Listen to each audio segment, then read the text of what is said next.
Një 78 vjeçar është gjetur i pajet në banesën e tij në fshatin Bulgaric të Korçës këtë të njëjtë. Sipas grupit hetimor, konfirmohet se në pjesën e kokës së viktimës, 78 vjeçarit Gëzim Vija, ka një dëmtim.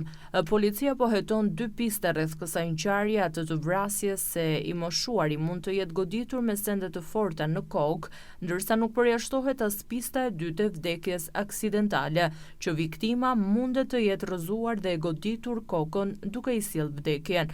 Ekspertët do të dalin me përfundim zyrtar pas ekzaminimeve mjekoligjore në morgun e Spitalit të Policisë së Korçës.